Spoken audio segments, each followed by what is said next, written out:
Welcome to TOCHI Stories. Please don't forget to like, subscribe, and turn on post notification because it will mean the whole world to me. Now let's get right into the story. Brace yourself. The atmosphere in Chief Damien Yugachukwa's private medical suite was suffocating with unspoken fear. A man once known across Africa for his iron will and unmatched business brilliance now lay frail, his powerful hands trembling as he tried to hold onto the last remnants of strength.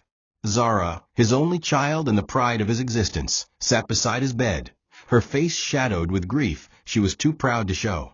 At just 29, she had lived a life most only dreamt of: luxury, education, admiration. Yet nothing compared to the pain of watching the strongest man she knew slowly succumb to illness. The doctors had sugar-coated the diagnosis, but Damien had been in enough boardroom wars to smell the truth. He had pancreatic cancer, advanced, aggressive, and cruel. What haunted him most wasn't death. It was the legacy he might leave behind in uncertain hands.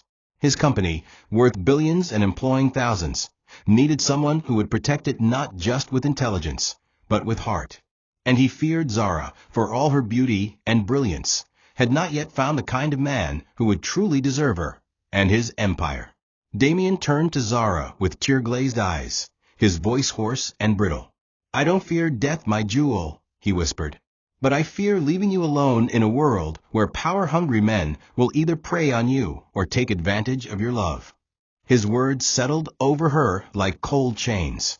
He continued, "I need to know that you will find a man who will protect not just you, but the values I built this empire on."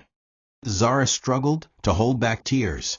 For years, suitors had come and gone, most interested in her wealth, others too intimidated to truly see her. Deep down, she had stopped believing in love that wasn't transactional. Yet in that moment, something ignited inside her. A desire not just to comfort her father, but to do something extraordinary, to honor him, not just as a daughter, but as a partner in legacy. "I promise you, Daddy," she whispered, gripping his hand, "before your final breath, you'll know your daughter married a man worthy of your name." That promise stirred the beginning of a bold idea, one that would break every comfort she had known. She couldn't meet a man worthy of truth while standing in her father's golden shadow. The men around her wore masks. They said the right things, presented curated versions of themselves, because they knew she was. To truly see someone's soul, she had to become invisible. And so it began, the plan to disappear from the public eye and infiltrate her father's company, not as the heiress, but as the lowest-ranked staff member, a cleaner. It was reckless. It was dangerous. But it was necessary. Zara wasn't looking for a perfect man. She was looking for an honest one. And to find that, she had to descend into the trenches, beneath the perfume of polished suits, and into the sweat-stained world of the overlooked. Her father, though hesitant, agreed. "If you must do this," he said, "then I'll step back and let you choose. But be careful. Snakes don't show their fangs until you step on them." The transformation was more than just physical. Gone were the sleek weaves, expensive shoes, and tailored outfits. In their place were second-hand clothes, a simple scarf wrapped over her braided hair, and cheap rubber sandals. Zara's new name in the company's records was Zainab Musa, an applicant with no degree, no family connections, and no past. Her disguise was so convincing that even security hesitated before letting her through the main gate. When she reported for duty at 5 a.m., the supervisor barely looked at her before handing her a mop and assigning her to the lobby and floor 3, the executive wing. Ironically, she would now clean the marble floors she once strutted across in heels. She braced herself, not just for the labor, but for the disrespect she knew was coming. Everyone talks when they believe you're beneath them, and that was exactly what she needed. Her first few days were brutal. Some senior staff acted like she didn't exist. Others mocked her accent and appearance. "These cleaners," one of the secretaries whispered one afternoon, "always smelling like poverty." Zara overheard everything and took mental notes. Even junior staff gossiped freely around her, unaware that the poor cleaner was the woman whose initials were engraved on the building's cornerstone. The more invisible she became, the more they exposed themselves. She saw how some executives treated cleaners as messengers, errand girls, or even sexual bait. One young manager once grabbed her by the wrist and sneered, "You're too fine to be sweeping. Come to my car later, I'll upgrade your life." She laughed it off and excused herself, her mind boiling with the realization that even her father's noble empire was rotting from the inside. But she stayed silent, observing, absorbing, enduring. By the second week, she had already collected enough red flags to fill an entire report. Certain board members were hardly ever around, yet received full allowances. One mid-level manager had a reputation for bribing security staff to smuggle out classified files. Some of the biggest offenders treated her kindly, which scared her the most. The sweet ones, she realized, often had the darkest secrets. But not all were wolves. A few treated her with politeness. Among them was a man named Dennis, the head of operations. He often greeted her with a nod, sometimes even helped her carry heavy buckets. He didn't leer or flirt. He just seemed decent. Zara found herself drawn to his calm presence. Maybe this was the kind of man her father meant. But she wasn't ready to trust anyone yet. Not with the way things were unfolding. The walls of the empire were starting to whisper, and Zara knew that soon those whispers would become screams. The irony was cruel. The deeper Zara sank into her disguise, the more she saw the dirt beneath the polished surface of her father's company. From the CEO's suite to the men's toilet on the fourth floor, every corridor had its own politics. She watched senior managers sneak into guest offices with female interns and return adjusting their belts. She saw directors joke about cleaning up the company while secretly meeting in dark corners with external contractors. The cleaners, seen but unheard, were often used to smuggle information. "I'll give you 100,000 Nigerian nairas," one man whispered to her. "Just take this file to that room and don't open it." Zara declined with a smile, her heart racing. That same man later spat in her direction and called her a foolish cleaner with no ambition. She endured it all silently, knowing her silence was power. The worst came from the very men who were supposed to uphold the values her father fought to instill. One day, in the staff cafeteria, a small group of managers sat nearby and openly discussed their dissatisfaction with Chief Damien's leadership. "He's too old-fashioned," one said. "Once he dies, we take over. The board is already halfway in our pocket." Another chimed in. "He trusts that loyal fool Dennis. That one will be easy to manipulate once he sees money." Zara felt a knot in her stomach. These were the same men who bowed before her father during meetings, praised him in public, and sent him birthday gifts. Now, like vultures, they circled his legacy. She resisted the urge to react. Instead, she wiped their table clean with a forced smile, all while memorizing their faces and words. But it wasn't just betrayal that haunted her. It was the loneliness. After years of being adored and protected, Zara now felt what it was like to be invisible, to have your worth questioned, to be touched without permission, to be talked over like you didn't exist. Every night, she would return to a small rented room arranged by her father's assistant. No one knew who she really was. She often sat on the cold tiled floor, staring at the ceiling, wondering if she would ever find the kind of love her father dreamed for her. A man who could look past her job title, her clothes, her false name, and see her heart. She hadn't met him yet, but she had found something else, truth. And sometimes, truth is the first step toward freedom. Zara had always believed the company her father built was rooted in values, loyalty, and purpose. But each passing day stripped that belief away like paint from an old wall. Beneath the glossy halls and corporate smiles were layers of ambition soaked in greed. Being a cleaner granted her a unique kind of invisibility.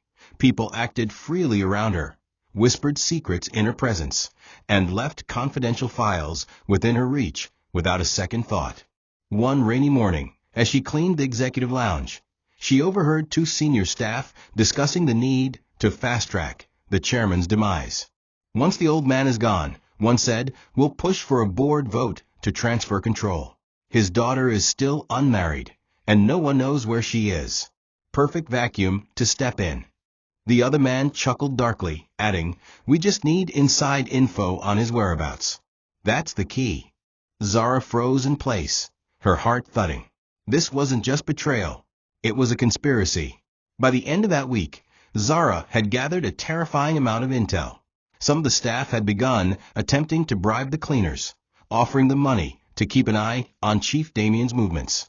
They knew the CEO had retreated from public life because of his health, and they assumed he had become vulnerable. One even asked her, "Zainab, you sweep around third floor a lot, right? You ever seen the old man enter that room near the server room? Does he have guards?" She feigned ignorance, but wrote everything down in a coded diary she kept hidden inside the mop cupboard. It wasn't just about protecting her father anymore. This was about uncovering rot that had taken root in the very soul of the business. A part of her wanted to walk away and reveal everything immediately, but the bigger part of her knew that if she did, the rats would scatter and disappear into the shadows, only to regroup stronger later. She needed more.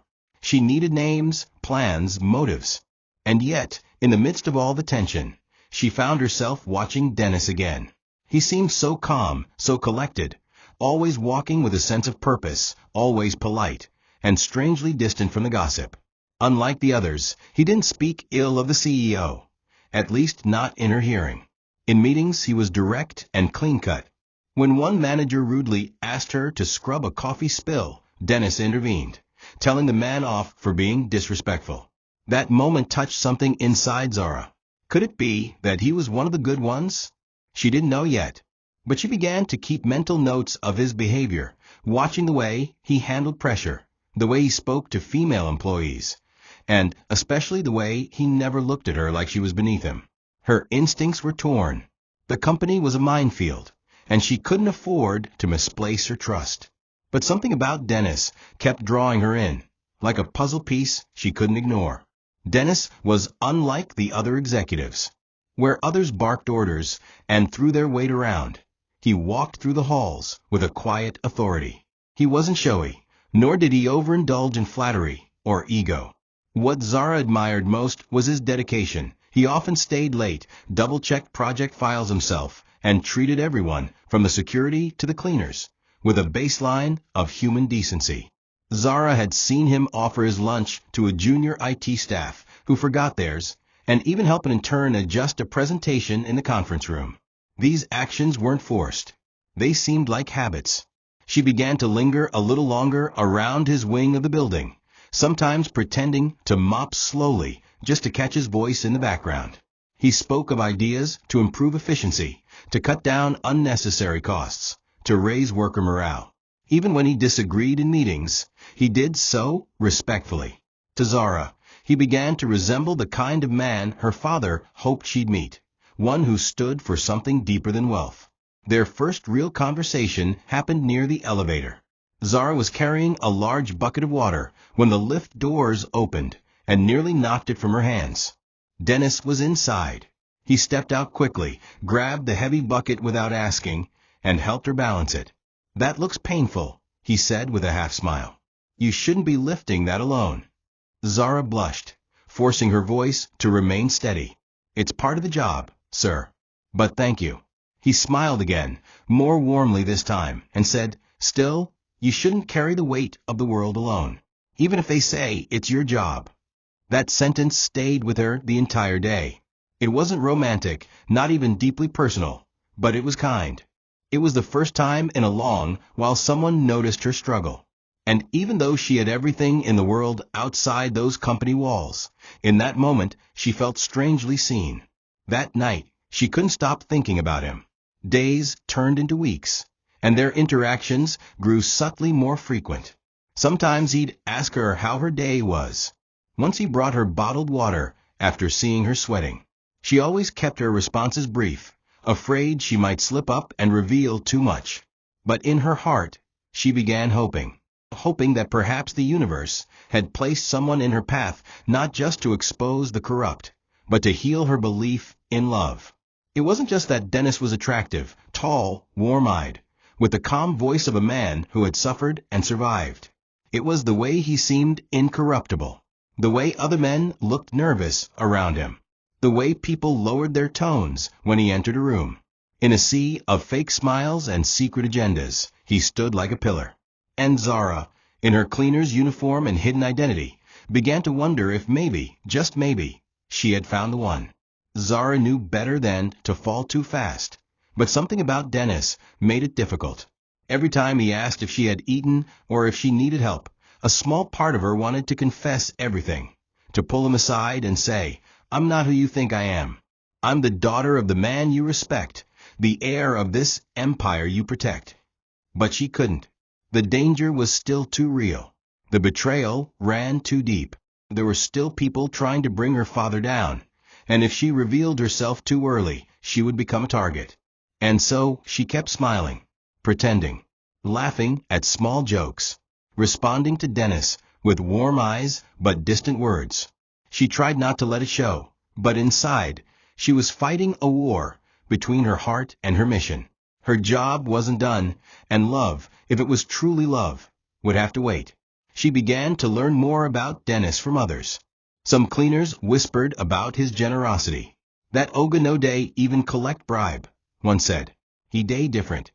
Others mentioned that he had turned down a promotion because it involved backdoor dealings. His morals seemed airtight. Even Zara's father mentioned him once during a rare evening check-in call. "There's one man I trust in that place," he said. "Dennis. Young. Calm. Reminds me of myself before I learned how to hide scars with suits." That only deepened her feelings. It was like the universe was dropping hints. Maybe this wasn't a test anymore.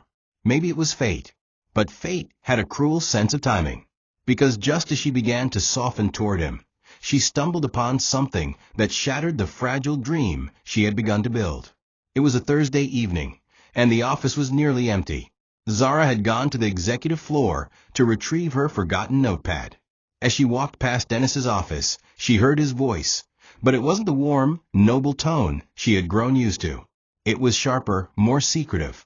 He was on the phone, unaware the door was slightly ajar. "Don't worry," he said. "The old man is sick. We give it a few more months. Once he dies, the board will be mine to control. I have the files ready. We'll take it quietly. No noise." Zara's heart froze. She stepped back slowly, covering her mouth. Could it be? Was this a mistake? Her chest felt tight. The man she had begun to trust, the man she might have loved, was plotting the downfall of her father. She forced herself to breathe, to think. If she reacted now, he would disappear like the others. No, she had to stay calm, pretend, smile, and dig deeper, for truth, for justice, and for her father. Zara's hands trembled as she walked away from the door that evening, her mind clouded by disbelief and betrayal. The man whose calm demeanor had become a quiet comfort was the same man plotting her father's downfall. She felt as though she'd been punched in the chest. Every kind act, every soft smile, every conversation now seemed like a calculated move in a larger plan. She wanted to burst into the CEO's office and expose Dennis immediately, but the voice of reason anchored her, a voice that belonged not just to a daughter, but to an undercover investigator trying to protect something far bigger than her heart. If she confronted Dennis now, he would deny it, destroy the evidence, and slip deeper into the shadows. He was clever, far too clever to get caught off a single phone call. No, she needed to gather more. She needed to confirm beyond doubt that the man she had begun to love was a wolf in a sheep suit. For the next few days, Zara's interactions with Dennis were a performance worthy of an award. She smiled, laughed, even flirted a little, all while documenting every word he said and every room he entered. Her heart cracked with every moment she had to fake interest in a man who, deep down, had made her feel safe. The emotional toll was heavier than the mops she pushed across the lobby floor. At night, she cried silently, not just out of heartbreak, but from exhaustion. The worst part wasn't even Dennis's betrayal. It was the realization that no one in the building could truly be trusted. Her father had built his empire with sweat and integrity, but vultures had perched themselves on every level of the company, waiting for him to die so they could feast. The company wasn't just under attack from outsiders. It was being eroded from within by the very people paid to protect it. Then came the most painful discovery. Zara started hearing whispers from other female staff members. One secretary confided in another near the restroom, not knowing Zara was in a stall. "You know Dennis too?" the woman asked. "He told me I was special. Took me to a hotel, made promises. Then I found out he told the same thing to Ngozi last week." Zara's breath caught. She waited until the women left, then exited the stall, her face pale. Days later, another cleaner shared, "That man's hands are everywhere, but he covers it well. Some girls enjoy the attention. Others no get choice." Her image of Dennis as the calm, honorable, loyal soldier completely collapsed. The man she nearly trusted with her secret was not just a traitor to her father. He was a user of women, a manipulator cloaked in charm. And yet, he walked the hallways like a saint. Zara clenched her fists. She would not expose him yet. She would build a case so strong, so undeniable, that even the devil would weep in shame. But as she silently planned, her heart bled. Trust, once lost, takes a part of the soul with it. The days that followed were a war of mind and emotion for Zara. She now wore a double mask, one as the poor cleaner named Zainab, and the other as a woman pretending not to know the truth about the man who had seduced her attention and nearly captured her heart. Dennis remained his usual self, kind to her in public and formal in meetings. His calculated balance between professionalism and personal charm made it difficult for anyone to suspect him. Zara noticed how he subtly influenced board members, planted ideas in conversations, and always ensured his name was tied to solutions, not problems. He was positioning himself as the savior of the company, and no one knew he was sharpening a dagger behind his back.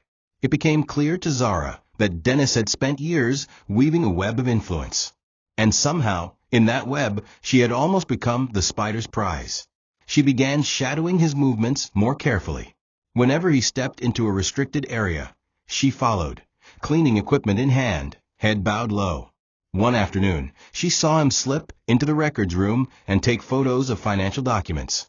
Another evening, she caught him meeting secretly with an IT staff member who had been previously disciplined for tampering with the company's database. Each new piece of the puzzle confirmed her fear.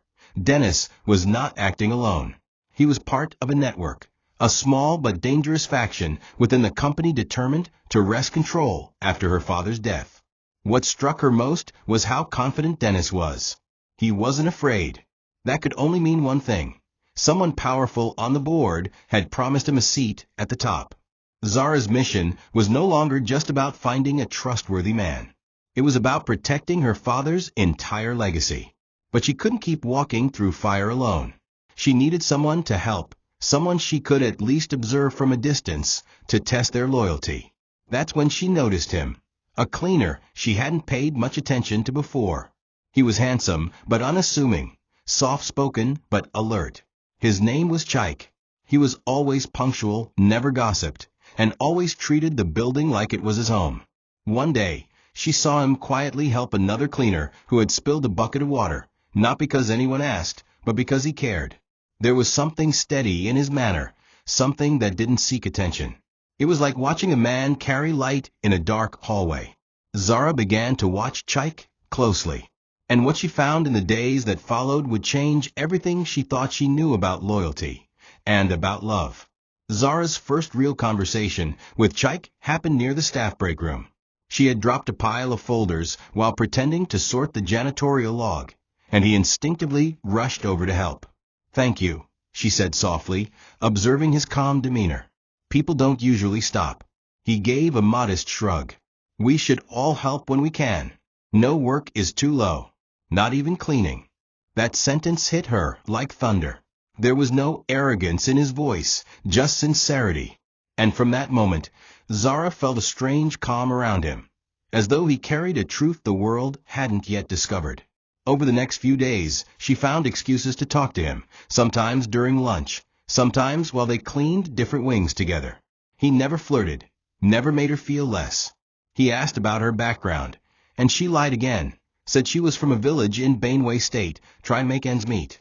He nodded with respect, not pity. That's honorable, he said. To work. To earn. That's strength. What surprised Zara most was how freely Chike shared information. One afternoon, as they wiped down windows on the third floor, he leaned in and whispered, "Be careful around Mr. Kelvin from finance. I overheard him telling a lady that once the chairman dies, he'll bribe his way into the board. He talks too much when he drinks." Zara froze. "Did you report it?" she asked cautiously. Chike nodded. "Anonymously. I used the suggestion box in the HR hallway. I don't want recognition. I just want the company to stay clean." She stared at him, unable to speak.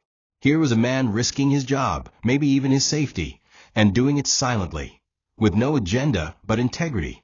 That night, she cried again, but this time out of hope. Maybe loyalty wasn't dead. Maybe her father's values weren't lost. Maybe the answers she'd been searching for weren't in the boardroom or the executive suite, but in the broom closet beside her. Zara began spending more time with Chike, gradually letting her walls down without revealing her identity. They spoke about dreams, justice, and what it meant to live with purpose. She noticed how other cleaners respected him. One woman whispered, "That boy fit be poor, but him heart day rich." The security guards nodded whenever he passed. Even a few staff from IT greeted him with warmth. It wasn't charm, it was consistency. He was the same with everyone. And while others were busy climbing ladders by stepping on others, Chike seemed content holding the ladder for others to climb. Zara's heart, once shattered by Dennis, began to heal in Chike's quiet presence. She knew the battle ahead was far from over. But for the first time in weeks, she didn't feel alone. And she didn't need a savior. She needed a partner. Maybe, just maybe, she had found one. It was a late afternoon when Zara discovered just how courageous Chike truly was. A group of senior staff had booked one of the conference rooms for a supposed strategy session, but their actual conversation leaked through the paper-thin walls into the hallway where Zara and Chike were wiping the glass panels. As the voices rose, Chike suddenly paused and gently tugged Zara by the sleeve, leading her a little closer to the edge of the door, where the sound was clearer. "They always meet like this," he whispered. "They think nobody notices, but I do." Zara's heart skipped. "You've heard them before?" she asked softly. He nodded, his eyes focused and serious. "The man with the loud voice is Mr. Amos from legal. The quiet one is Kelvin. They talk about replacing the board, shifting shares, bribing security. I think they're waiting for the CEO to die." His voice held no fear, only conviction. Zara's hands tightened around her cleaning cloth, stunned by how much Chike had gathered, without her prompting, without any reward. As they walked away, Zara asked, "Why haven't you told anyone directly?" Chike paused, then looked at her with quiet wisdom. "Who would believe me?" he said. "I'm just a cleaner.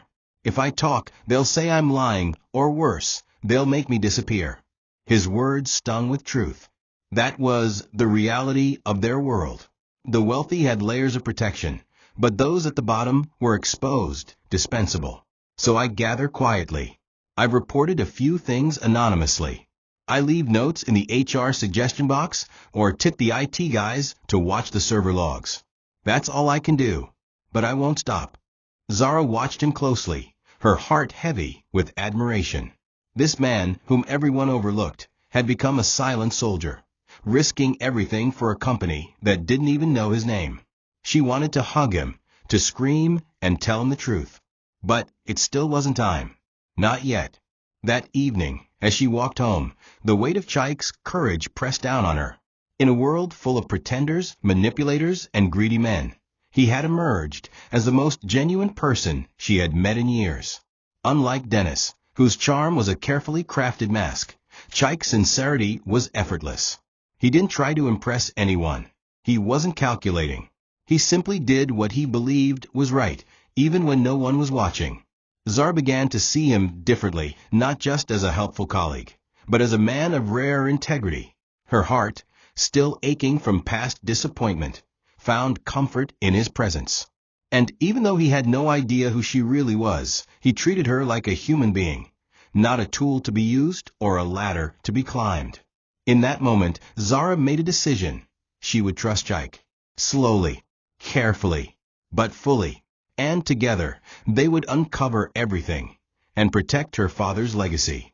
The next few weeks unfolded like a puzzle, each day revealing another piece of the truth. With Chike by her side, though still unaware of who she truly was, Zara began connecting dots she hadn't even known existed. She started asking Chike strategic questions, careful not to raise suspicion, and every time, he provided details that deepened her understanding of the conspiracy.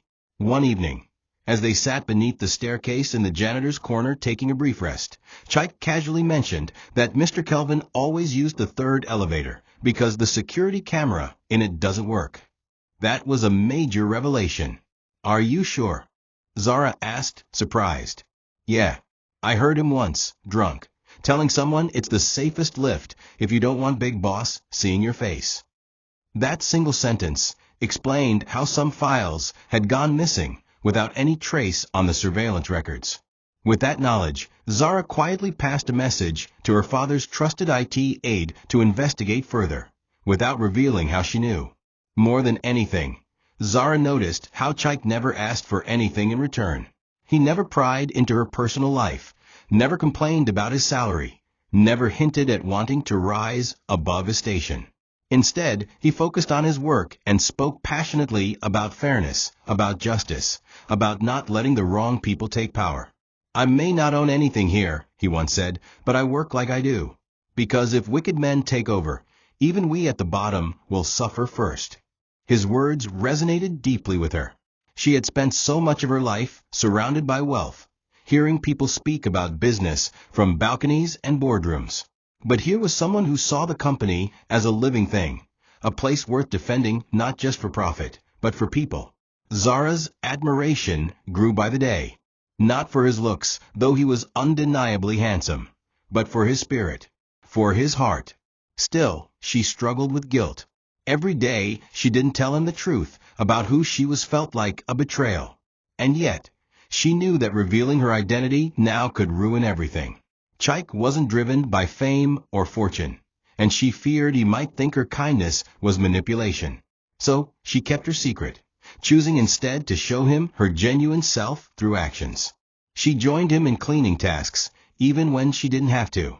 She brought him food when he forgot to eat. She laughed at his quiet jokes and listened to his worries. And slowly, a bond began to form, not just of friendship, but of trust. There was no grand confession, no romantic declarations.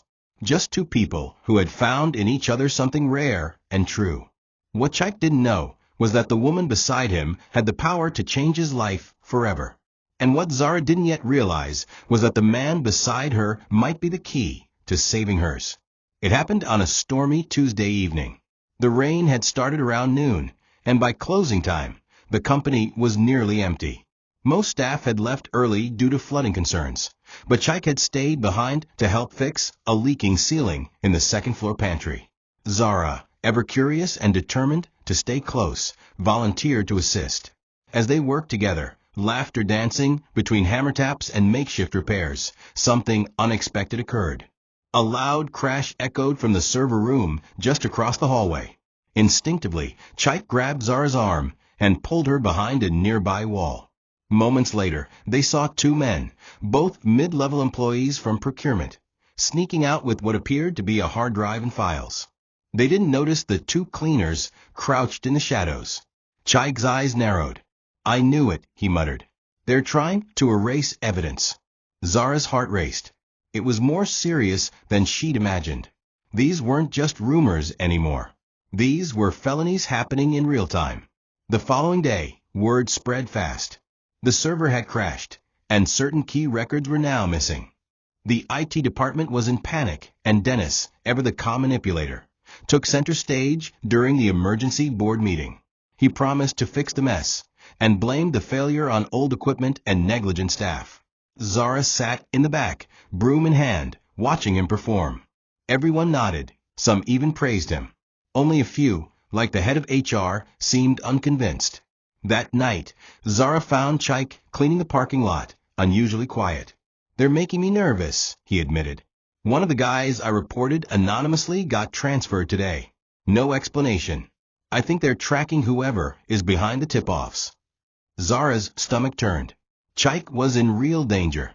She realized that if she didn't act fast, his bravery might get him fired, or worse. But if she exposed herself now, she could lose the only genuine connection she had made since this journey began. Zara made a decision that night. She would protect Chike, not just because he was good or honest, but because he had already risked too much for a company that didn't even know his name. She secretly passed the CCTV footage to her father's assistant, ensuring the conspiracy would soon be exposed. At the same time, she intensified her connection with Chike, not romantically, not yet, but in a way that let him know he wasn't alone. The storms were brewing, and the enemies were moving. But in the heart of that building stood a man with nothing to gain and everything to lose. And beside him, a woman with everything to lose and everything to protect. In their silent alliance, a revolution was forming, and neither of them was ready for the next twist fate had planned. The silence between Zara and Chike had become sacred, the kind of silence where two souls communicated without words. But now, silence alone wouldn't be enough. They needed a plan. The server room sabotage had gone too far, and with the files gone, the conspirators had gained more confidence. Zara met with her father's assistant, Mr. Benson, in secret. Together, they devised a plan to set up hidden cameras across vulnerable locations, including the elevators, the records room, and the board conference hall. But the most dangerous part of the plan rested with her and Chike. They would have to bait the conspirators into another meeting and capture not just words, but faces. Zara hesitated to involve Chike at first, afraid of risking his safety further. But he surprised her again, when she told him, without disclosing her full identity, that she had access to trusted hands who wanted to help the chairman. Chike didn't ask questions. He simply said, "Let's bring him down." Over the following days, they worked carefully, planting rumors and following patterns. Chike had observed that the conspirators usually met in room B201, an old supply room on the 5th floor rarely used since the pandemic. Zara scheduled an anonymous maintenance request for that room, giving her access to plant a hidden recording device inside a broken fluorescent light fixture.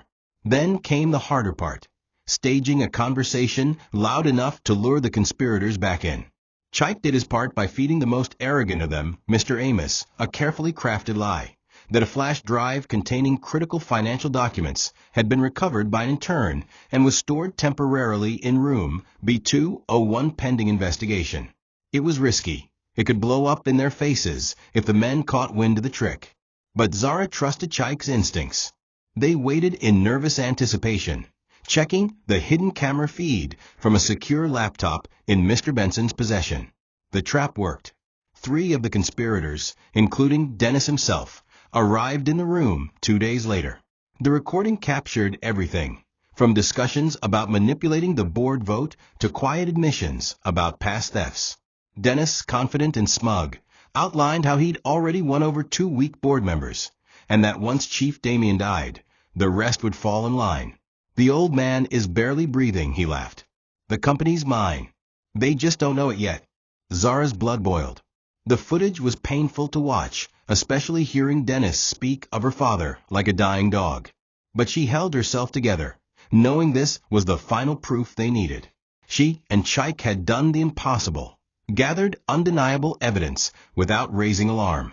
The next step would be the confrontation.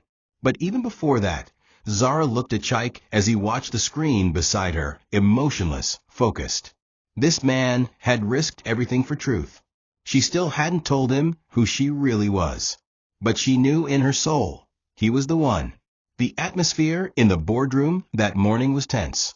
Chief Damien had returned to the company in a wheelchair, pale but determined.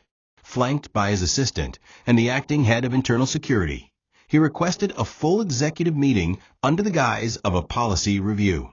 Everyone was present, the conspirators, unaware of the storm about to erupt, and others, including Dennis, sitting smugly at the far end of the table. Zara, dressed in her cleaner uniform, stood quietly by the door with a mop in hand. She had insisted on remaining disguised until the very last moment. Her father agreed.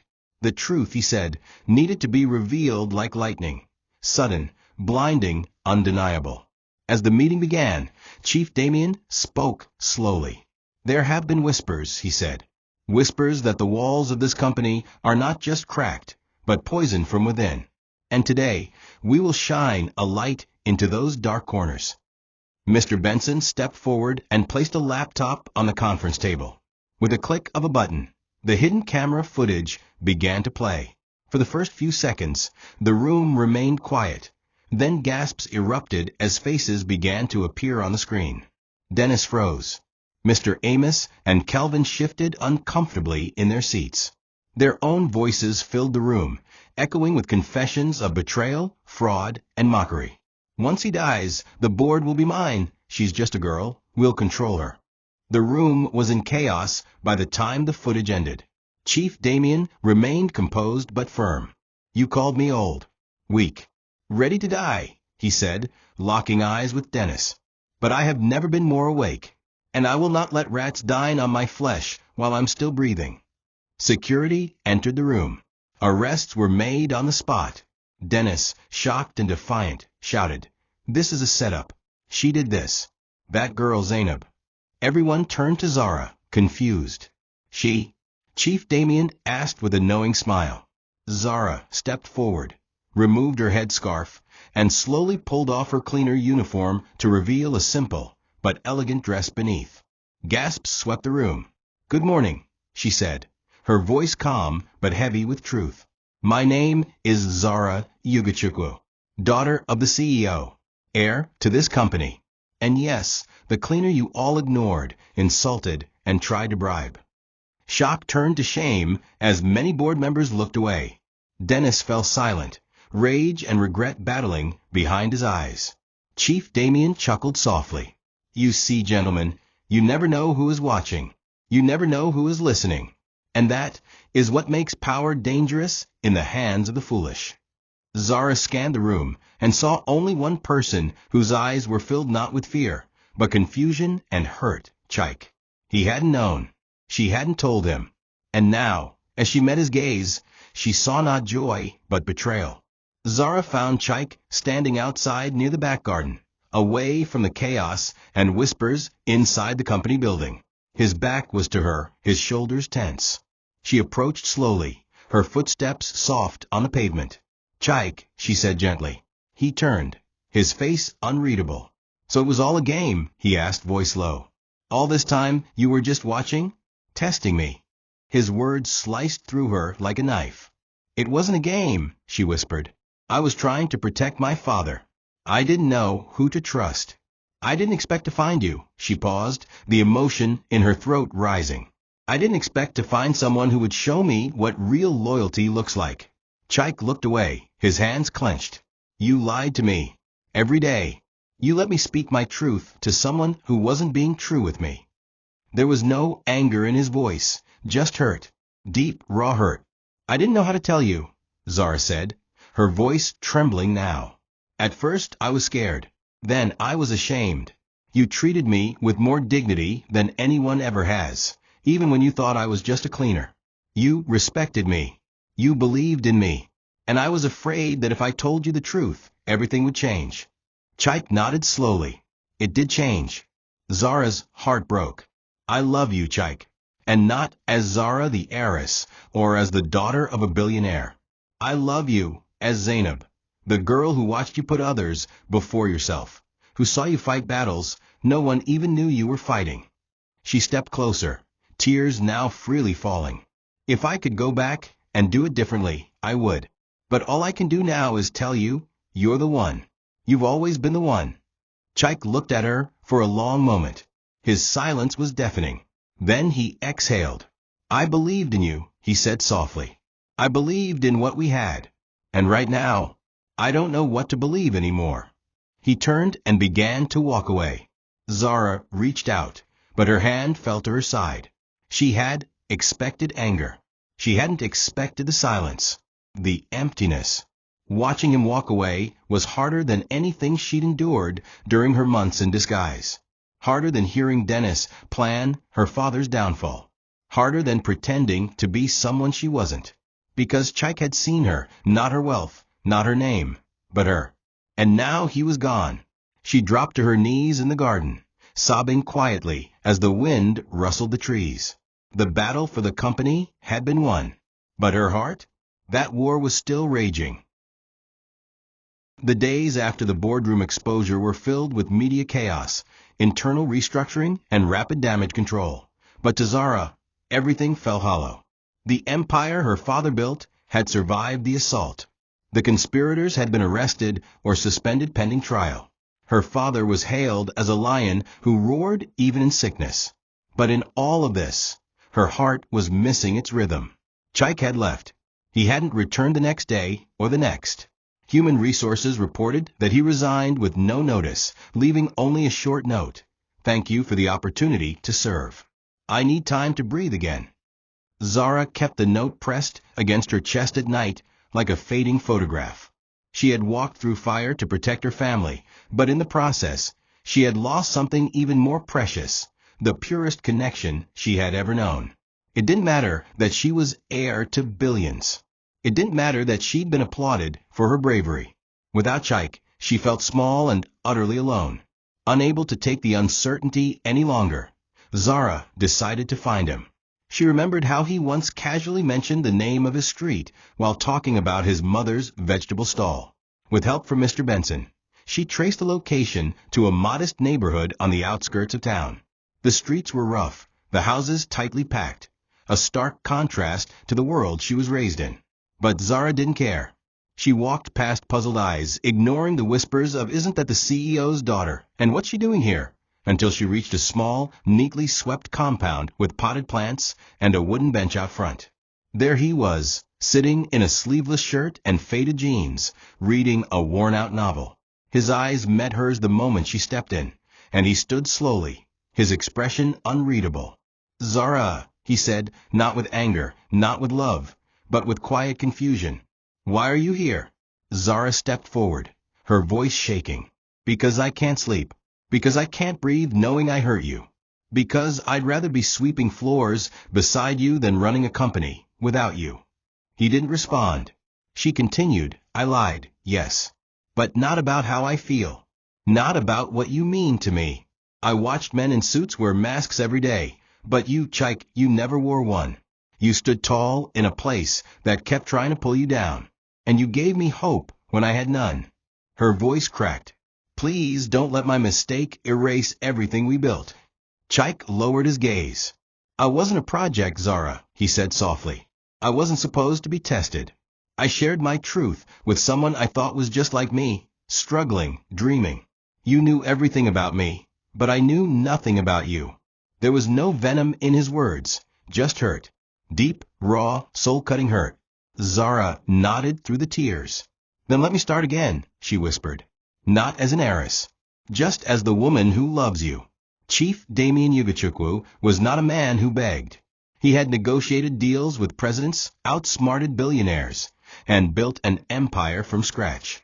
But when it came to Chike, the man who had saved both his company and his daughter's spirit, he knew pride had no place. The illness was accelerating now. His doctors had warned that his liver was failing faster than expected. He had weeks left, maybe less. And though his daughter had returned to his side triumphant, her smile had dimmed, her laughter lessened. One afternoon, as she sat by his bedside in silence, Damien took her hand and said, "You won the battle, my jewel. But I fear you lost your peace. What's missing?" She didn't answer with words. She simply looked down, tears dripping onto his frail fingers. That was when he knew. "The boy," he said. "He's the one, isn't he?" Zara nodded. "But he won't forgive me. I broke his trust. I made him feel like he was part of the game. And I don't think he'll ever look at me the same." Her father sighed deeply, his eyes staring at the ceiling. "Sometimes we test people because we want to find the truth," he said. "But the truth, when revealed too late, can feel like betrayal. I understand him, but I also see the man he is. And I see how he changed you. He's the kind of man I prayed for." That night, against his doctor's advice, Chief Damien insisted on being driven to Chike's home. He didn't go with security or fanfare, just Mr. Benson and his driver. Chike's mother nearly fainted when she saw the billionaire CEO at her doorstep. Chike stepped outside, stunned. "Sir, what are you doing here?" he asked. Damien leaned heavily on his cane, looking into the young man's eyes with the gravity of a father pleading for his child's happiness. "I'm not here as a CEO," Damien said. "I'm here as a dying father. One who has watched his daughter walk through fire and come out stronger. But lonely. And it's because of you. Not the man who wore suits and plotted boardroom coups. Not the ones who smiled and lied. But you, the cleaner who saw value in the company even when the owners didn't. Who protected my name without knowing it would one day protect yours. I came to say, I trust you with her heart, and with everything I built." Chike was speechless. Never in his life had someone of Damien's status spoken to him as an equal. "Sir, I don't know what to say," he whispered. "Then don't say anything," Damien replied. "Just think. And if you still love her, let her know. Time is running faster than you think." With that, the old man stepped into his car and left, leaving Chike standing in the dusk with his heart beating louder than it had in years. It was on the rooftop of the company building that Zara first confessed her dreams to Chike, back when she was still pretending, still hiding behind the mask of Zainab the cleaner. They had sat together beneath the stars, talking about hope, justice, and what it meant to live a meaningful life. And now, that same rooftop waited for her again. She stood there in silence, wind rustling through her dress, eyes closed, remembering his voice, his laughter, his unwavering sense of right and wrong. She had come to accept that she might never get him back. That sometimes even love wasn't enough to heal broken trust. But she needed closure, a moment to release the pain into the night sky and thank the heavens for at least giving her the chance to feel something so real. She didn't hear the footsteps at first, just a soft voice saying her name. "Zara." Her eyes flew open. There he was, Chike, standing a few feet away, nervous but steady. She didn't move, didn't breathe. "I've been thinking," he continued, "about all the times you listened to me without judgment. About how you could have dismissed me, ignored me, but you didn't. You shared my burden, even if you hid yours." Zara took a tentative step forward. "I never meant to hurt you," she said. "I just wanted to see the world through eyes that weren't clouded by wealth. And I found you. I found more than I expected." Chike nodded. "And I found more than I was prepared for. I felt used, yes. But I also felt seen. And I can't deny that I fell for the girl who swept floors beside me, not the one who owns the company." He stepped closer. "And I'm still in love with her." Zara's tears spilled over, but this time they weren't tears of regret. They were of relief, of forgiveness, of love rekindled. She threw her arms around him, burying her face in his chest, and he held her like he never wanted to let go again. "Thank you," she whispered, "for coming, for believing, for still loving me." Chike stroked her hair gently. "Thank you," he replied, "for seeing me when no one else did." As the city lights flickered below and the stars shimmered above, two hearts broken by secrets found wholeness again, not in titles or status, but in the truth they shared. The rooftop that once held whispers of dreams now held a promise, a future, together. And though there was still healing to do, they both knew the worst was behind them, and the rest of the story was theirs to write. The company boardroom, once the scene of betrayal and corruption, now echoed with joy and quiet celebration. Chief Damien, though confined to a wheelchair and significantly weaker, was present, dressed in a cream-colored traditional abaya, his face serene and glowing with peace. The wedding was a private one, held not in a lavish hall, but on the rooftop of the company building where it all began, the place where Zara and Chike shared their first true conversation, their first real laughter, and their first fragile bond.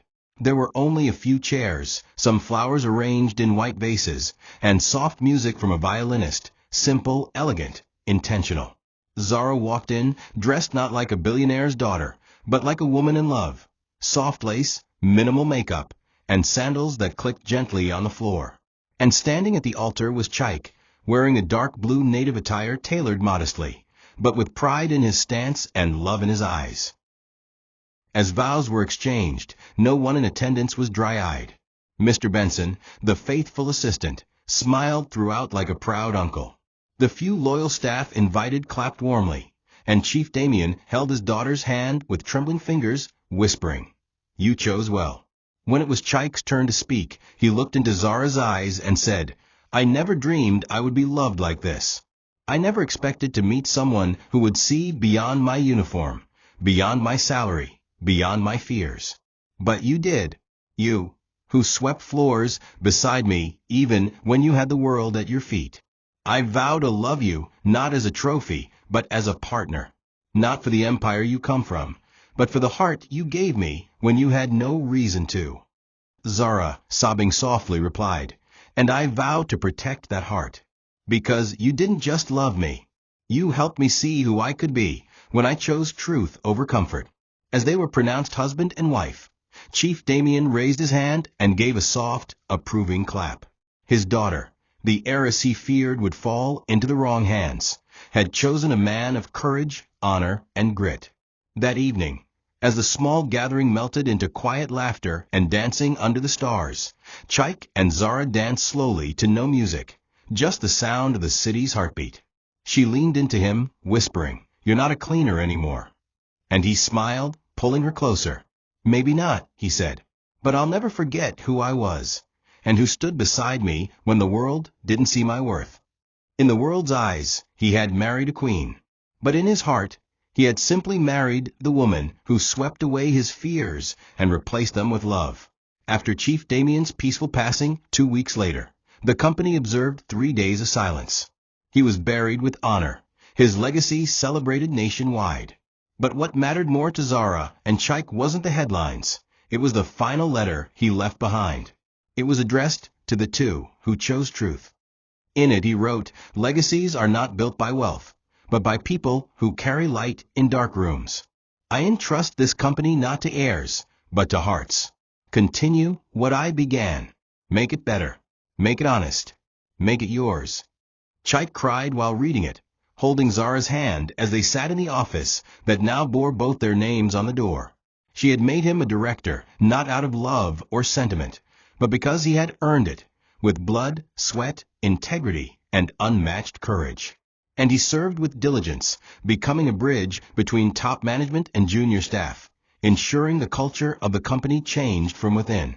Zara, now CEO, was no longer the polished heiress obsessed with protecting a throne. She was a woman shaped by humility, by wounds, by loss, and by love. She led with empathy, often stopping to visit janitors, IT interns, and the mailroom clerks, because she knew how easily greatness hid in plain sight. The board, once filled with schemers, now consisted of forward-thinking minds and ethical voices, many handpicked with Chike's insights. They both committed to not just running a successful business, but creating a space where dignity was never determined by your job title. And through it all, they never forgot their beginning. Every anniversary, they returned to the rooftop, bringing new staff along and telling them the story of a billionaire's daughter who mopped floors and a humble cleaner who saved a kingdom without raising his voice. In the end, the cleaner heiress wasn't just a story of deception and romance. It became a symbol of what it means to seek truth, to endure betrayal, to choose love over power, and to understand that wealth, when placed in the wrong hands, is a weapon, but in the hands of the faithful, it becomes a legacy. As Chike stood one morning beside Zara, watching the sunrise from the office balcony, he whispered, "We made it." And she smiled, leaning into him. "No, we're just beginning." The dawn had come, and with it a new chapter, written not by inheritance, but by hearts that refused to settle for less than what was right. Thank you for watching this video. What did you learn from this story? Drop it in the comments. Please make sure you like, comment, and subscribe to my YouTube channel TOCHI Stories for more.